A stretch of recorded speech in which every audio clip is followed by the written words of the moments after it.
In the first fight, we have Nora Corneau versus Haley Cohen. Corneau is 35 years old, 8-2, 4-1 in her last 5 fights, coming off a decision loss 6 months ago.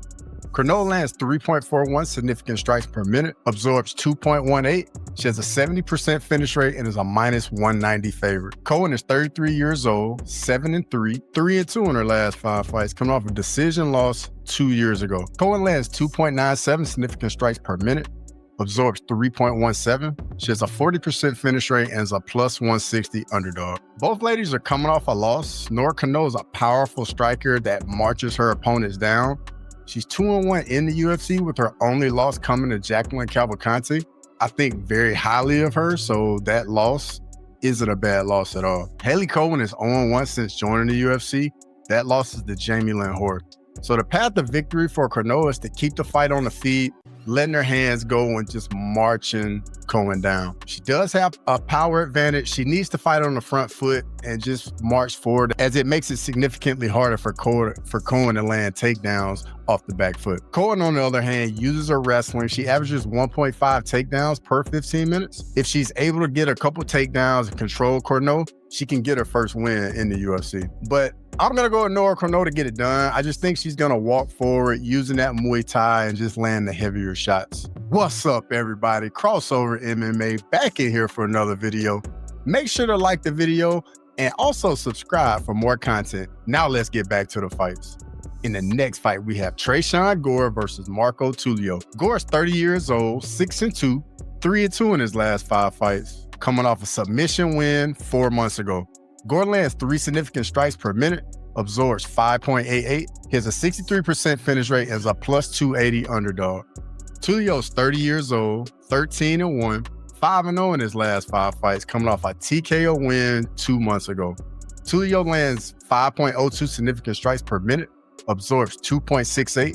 He has a 71% finish rate and is a -355 favorite. Tresean Gore is on a 2-fight win streak with finishes in both. He has a nasty guillotine and he's always ready to snatch up. He does have power, but his striking is still developing. He likes to really mix in low kicks and can be a bit tentative with the hands. Tulio's on a 9-fight win streak, going back all the way to 2018. He's a striker with really good output, landing over 5 significant strikes per minute. He's also not afraid to mix in some grappling as well. I do think Tulio will be the better striker. I'm interested in seeing how aggressive Gore will be in trying to grapple, as I think that is his path to victory. I think Gore likes to fill out his opponents on the feet early, and if he doesn't like how that's going, he goes straight to the grappling. Tulio only has 20% takedown defense, so this will be put to the test. It's a tough one, as I think Tulio will do work on the feet, but the takedown defense gives me a bit of hesitation. You know what? The hell with it. I'm going to go with Marco Tulio to get it done. In the next fight, we have Sumadarji versus Mitch Raposo. Sumadarji is 29 years old, 16-7, 2-3 in his last 5 fights, coming off a decision loss 5 months ago. Sumadarji lands 4.72 significant strikes per minute, absorbs 3.09. He has a 61% finish rate and is a -225 favorite. Raposo's 26 years old, 9-2, 4-1 in his last 5 fights, come off a decision loss 10 months ago. Raposo lands 2.29 significant strikes per minute, absorbs 3.32. He has a 64% finish rate and is a +185 underdog. Sumadarji is a long, rangy striker at flyweight. He's on a 3-fight skid with getting finished twice. Sumadarji will enjoy an 8-inch reach advantage and does a very good job of using his footwork and staying at range. Uses his jab well, and he has a clean left straight that he likes a lot. Raposo is coming off a split decision loss in his UFC debut against a high-quality opponent in Andre Lima. Raposo fights at a slower pace and only landed 2.29 significant strikes per minute. Seeing that makes me think he has to get this fight to the ground. He gets almost 2 takedowns per 15 minutes. If he gets the fight to the ground, use some ground and pound to soften up Sumadarji, he could possibly look to get a submission win. This is another tough one, as I think Sumadarji is very big at flyweight and he does a good job to using his range and fighting long. I'm going to go with Sumadarji. I just think the 8-inch reach advantage will be too much and he'll just keep Raposo at range. In the next fight, we have Cedric Dumas versus Michel Olashechuk. Dumas is 29 years old, 10-2, 3-2 in his last 5 fights, coming off a decision win 8 months ago. Dumas lands 2.15 significant strikes per minute, absorbs 2.03. He has a 50% finish rate and is a plus 165 underdog.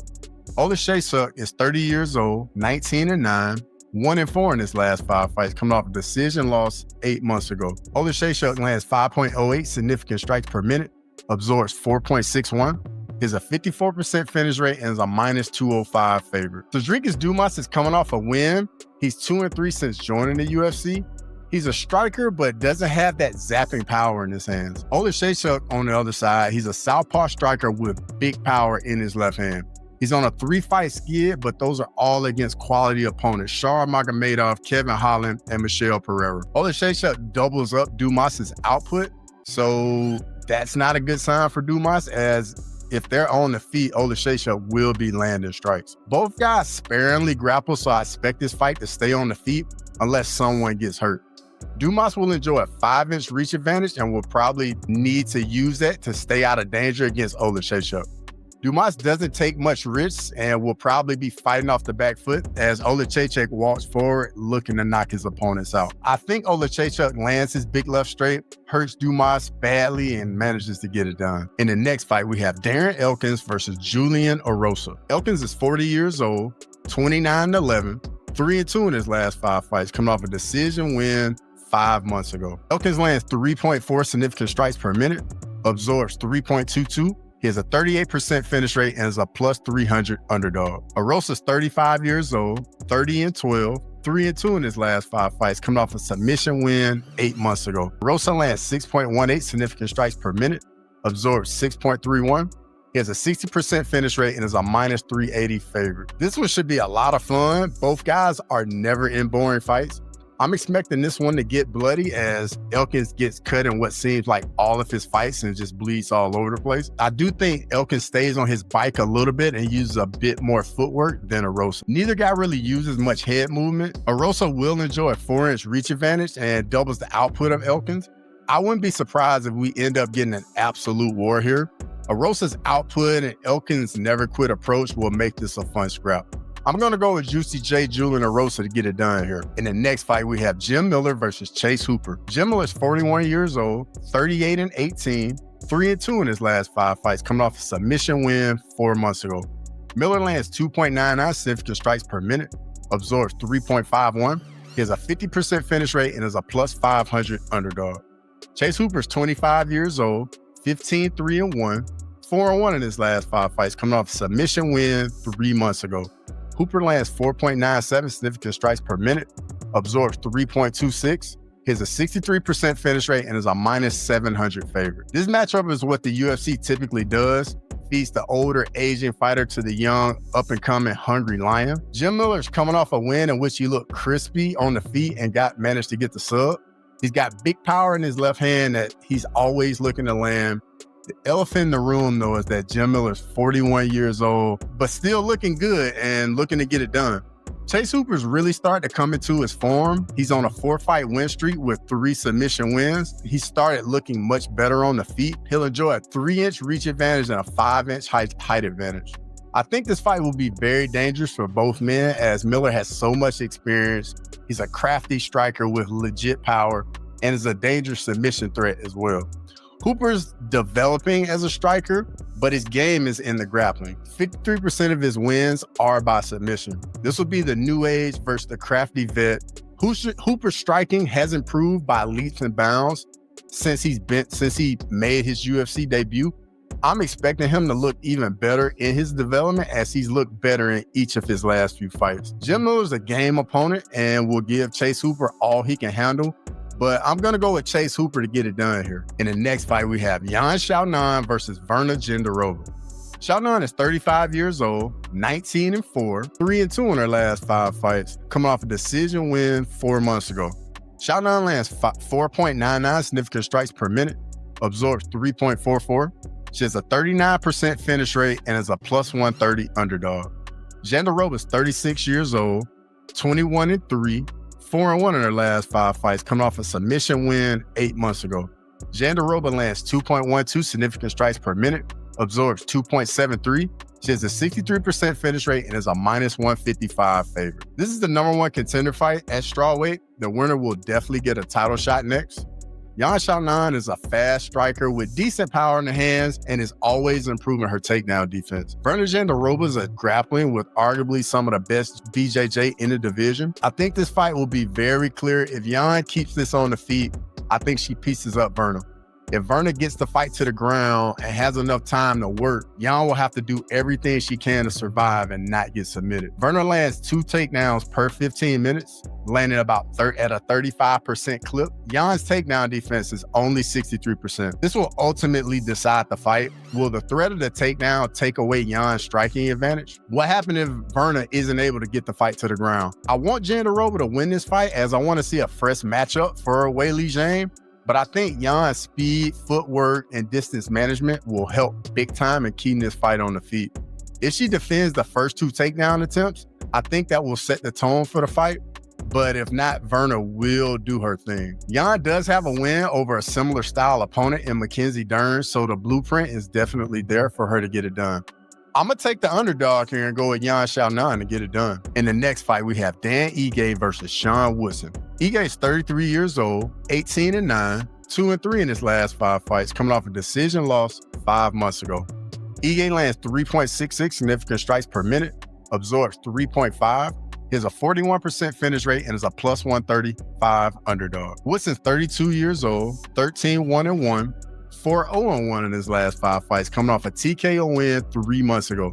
Woodson lands 5.66 significant strikes per minute, absorbs 4.2, he has a 33% finish rate, and is a -165 favorite. We have the creative fighter in Sean Go-Go Gadget arms and legs, Woodson. He'll enjoy a 7-inch height and reach advantage. Both men are strikers, but Ige packs a bit more power than Woodson. Woodson fights very long and uses his physical gifts very well. His boxing is very crisp. Teeth to the body, in my opinion, should be a big part of the game plan in this fight for Woodson. Ige is going to have to eat a shot or 2 on his way in or look to slip and counter. Woodson doesn't overextend much, but Ige will need to get in Woodson's face from the word go. At range, Ige will get picked apart. He'll need to make this fight dirty and get inside on Woodson. I can see Woodson being in control of the fight and Ige landing a punch that really wobbles Woodson and hurts him to get back into the fight. But ultimately, I'm going to go with Sean Woodson. I just think the reach difference will be too much, and Woodson does a really good job of using his length. Pause. In the next fight, we have Nikita Krylov versus Dominic Reyes. Krylov is 33 years old, 30-9, 3-2 in his last 5 fights, coming off a submission win 2 years ago. Krylov lands 4.38 significant strikes per minute, absorbs 2.47, he has a 72% finish rate, and is a -195 favorite. Reyes is 35 years old, 14-4, 2-3 in his last 5 fights, coming off a TKO win 3 months ago. Reyes lands 5.64 significant strikes per minute, absorbs 3.59, he has a 61% finish rate, and is a +165 underdog. Nikita Krylov is making his UFC return after 2 years away. He fights like an absolute madman in the first round, very high output, and just goes for submissions. Krylov is very, very dangerous, especially in the first round. Reyes is on a 2-fight win streak with 2 finishes. I think he's in a much better spot now, mentally, getting over the hump and getting in the win column. How does the time off affect Krylov? Will there be ring rust? Krylov definitely will have a grappling advantage here, but Reyes does a really good job of keeping the fight on the feet as he has 83% takedown defense. Both men are high output, but Reyes does have a bit more power in my opinion. This fight, in my opinion, is going to come down to who controls the pace of the fight. Does Krylov with his crazy, frantic pace, or does Reyes control it with his kickboxing from range? I think this fight's going to be a lot of fun. I think the time off is definitely going to hurt Krylov and not do him any favors. That wild, crazy style he usually has in the first is just a lot of fun to watch. Reyes is going to have to feel Krylov out and score points from range in the first round to stay safe. This is another really tough fight, but give me the underdog here in Dominic Reyes to get it done and get inside the top 10. In the next fight, we have Yair Rodriguez versus Patricio Pitbull. Yair is 32 years old, 20-5, 2-3 in his last 5 fights, coming off a submission loss 1 year ago. Rodriguez lands 4.65 significant strikes per minute, absorbs 3.99, He has a 56% finish rate and is a -200 favorite. Pitbull is 37 years old, 36-7, 3-2 in his last 5 fights, coming off a TKO win 1 year ago. Pitbull lands 2.84 significant strikes per minute, absorbs 4.43. He has a 56% finish rate and is a +165 underdog. Yair welcomes the former 2-division Bellator champion Patricio Pitbull to the UFC. This will be a striker's delight with Yair's flashy striking and Patricio Pitbull looking to land big shots with his hands. Yair will enjoy a 5-inch reach advantage and a 5-inch height advantage. Pitbull is also 37 years old at featherweight, and as we know, Father Time is undefeated. Yair is coming off 2 losses where he got finished in both fights. Yair does his best work from range with his flashy kicks and combinations off of his kicks. Pitbull has a lot of miles on his tire as he's been fighting championship fights for over 6 years. Pitbull does get hit a lot and he's slowed down a little bit over the years with the age. I'm expecting Pitbull to be a game opponent, but Yair's speed and length I think will give him problems. I'm going to go with Yair Rodriguez to get the job done. In the next fight, we have Bryce Mitchell versus Gene Silva. Mitchell's 30 years old, 17-3, 3-2 in his last 5 fights, coming off a TKO win 3 months ago. Mitchell lands 2.31 significant strikes per minute, absorbs 1.53. He has a 50% finish rate and is a +260 underdog. Silva's 28 years old, 15-2, 5-0 in his last 5 fights, coming off a TKO win 1 month ago. Silva lands 5.26 significant strikes per minute, absorbs 4.14. He has an 82% finish rate and is a -335 favorite. This is the classic striker versus grappler matchup. Most people are counting out Bryce Mitchell. I do see a clear path to victory for him, though. He has to use some heavy wrestling and grappling. Mitchell lands 3.39 takedowns per 15 minutes. He has 9 submission victories on his resume. If he's able to get Silva on the ground, control him, Mitchell can definitely win this fight. Silva's on a 12-fight win streak. He has legit KO power in both hands. He's a very dangerous striker. Silva also has an 80% takedown defense, and that will be critical in this fight. If Mitchell does get Silva on the ground, we're going to have to see what Silva's submission defense looks like and if he'll be able to get back to his feet. I know many people aren't giving Bryce Mitchell a chance, but without knowing what Silva's grappling defense looked like, there's definitely a chance that Bryce Mitchell could fraud check Gene Silva. With that being said, however, if this fight stays on the feet, I think Gene Silva does very bad things to Bryce Mitchell on the feet. I'm actually very curious to see what Silva's grappling looks like to find out if he's in fact a complete fighter. This would be a good test to find out how he handles getting taken down. I'm going to go with Lord Gene Silva here to get it done. Wouldn't surprise me at all if he finishes Bryce Mitchell on the feet. I just don't have it in me to pick Bryce Mitchell after seeing him get vaporized by Josh Emmett in person. In the co-main event, we have Iron Michael Chandler versus Paddy the Baddy Pimblett. Chandler's 38 years old, 23-9, 1-4 in his last 5 fights, coming off a decision loss 4 months ago. Chandler lands 4.49 significant strikes per minute, absorbs 4.3. He has a 56% finish rate and is a +135 underdog. Paddy Pimblett's 30 years old, 22-3, 5-0 in his last 5 fights, coming off a submission win 8 months ago. Pimblett lands 4.94 significant strikes per minute, absorbs 3.75. He has a 64% finish rate and is a -160 favorite. Michael Chandler's on a 2-fight skid. He's 2-4 since joining the UFC. Paddy Pimblett's on an 8-fight win streak. They do share a common opponent in Tony Ferguson. Chandler won via brutal head kick KO. Paddy Pimblett won by an eventful decision 2.5 years after Chandler knocked out Tony Ferguson. Paddy will enjoy a 1-inch reach and a 2-inch height advantage. Chandler has big-time power in his hands. Paddy still is a work in progress on the feet. The path to victory for both men are very clear. Chandler must keep this fight on the feet. Chandler will need to take advantage of Pimblett's guard and his looping shots. Paddy will need to get this fight to the ground ASAP pronto or get Chandler in the clinch. This will definitely be a step up in competition for Paddy, and we'll definitely see if he's ready to move up the division or not. Chandler's fight IQ is coming to question in most of his fights in the UFC and always gets him into trouble in fights. He likes to brawl and just doesn't stick to game plans well. Chandler usually finds a way to hurt all of his opponents, Paddy does leave his chin up in the air like he just doesn't care. Paddy, on the other side, has some elite Brazilian jiu-jitsu and needs to use those skills in this fight.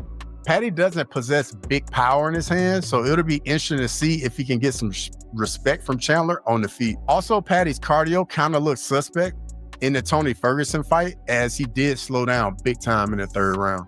This will be a 5-round fight, so how will his gas tank hold up? I think this is a tough matchup for Paddy, as he has a tendency of getting caught. Both guys have clear path to victories, as I said, and then also Chandler is 38 years old. Chandler's losses, though, are to Charles Oliveira twice, Justin Gaethje, and Dustin Poirier. All of those fights he was in and had a chance to win, minus the second Charles Oliveira fight. Paddy is the new era, but as we've seen at lightweight, the old guard has just been turning away the new generation time and time again. With that said, I'm going to go with Iron Michael Chandler. I just think Paddy's chin is just up in the air way too much. And with the power of someone like Michael Chandler, I just think he's going to find Paddy Pimblett's chin at some point. In the main event, we have Alexander Volkanovski versus Diego Lopes for the featherweight title. Volk is 36 years old, 26-4, 2-3 in his last 5 fights, coming off a KO loss 1 year ago. Volk lands 6.16 significant strikes per minute, absorbs 3.44. He has a 53% finish rate and is a -150 favorite. Lopes is 30 years old, 26-6, 5-0 in his last 5 fights, coming off a decision win 6 months ago. Lopes lands 4.2 significant strikes per minute, absorbs 4.11. He has a 69% finish rate and is a +125 underdog. We have a barn burner for our main event. Does the Volk that show up steal the great, or does Diego Lopes show us his time at 145? It's no secret Volk is coming off 2 KO losses against Islam Makhachev and Ilia Topuria. How does he bounce back? Will he be the same guy? Diego Lopes is a very exciting and dangerous fighter. He has legit power in both hands, and he's a very dangerous submission threat, and he starts very fast. Both men do have an Achilles heel. For Volk, it's his chin and his mental clarity after coming off 2 tough defeats. For Lopes, it's his cardio and 5-round experience. In my opinion, I think Volk will be the more technical striker, using feints, footwork, head movement. Lopes is the marauder with big power, just looking to finish the fight as soon as possible. Lopes' danger level drops significantly after the first round, though. I think Volk will come out very careful early in the fight, trying to feel Lopes out. And in my opinion, I think Lopes will need to be aggressive from the word go and just get in Volk's face from the start. Lopes can allow Volk to get comfortable and then start making reads and set his feet and start setting Diego Lopes up at range. Lopes needs to find a chin early and put some doubt in Volk very early in the fight. If Lopes allows Volk to get comfortable at range, it's going to be an uphill climb for him. I think in technique and fight IQ, Volk will have a clear advantage, but the danger factor from Diego will be very real. I think this fight will stay on the feet mostly and will go to the ground if someone gets hurt or catches a kick or something like that. I don't think either guy will really shoot any takedowns. This is another tough one, but I'm going to go with Alexander Volkanovski. I know the stat where fighters over 35 haven't won a championship fight under 170 pounds. I think Volk has one more masterful performance left in the tank, and he puts it on full display. If Volk loses this fight, I do think it's by finish, and that'll be the end of Alexander Volkanovski as we know him. If you made it this far in the video, I really appreciate it. Let me know what fights you disagree with. Questions, comments, thoughts, and your feedback is always welcome. And as always, until next time.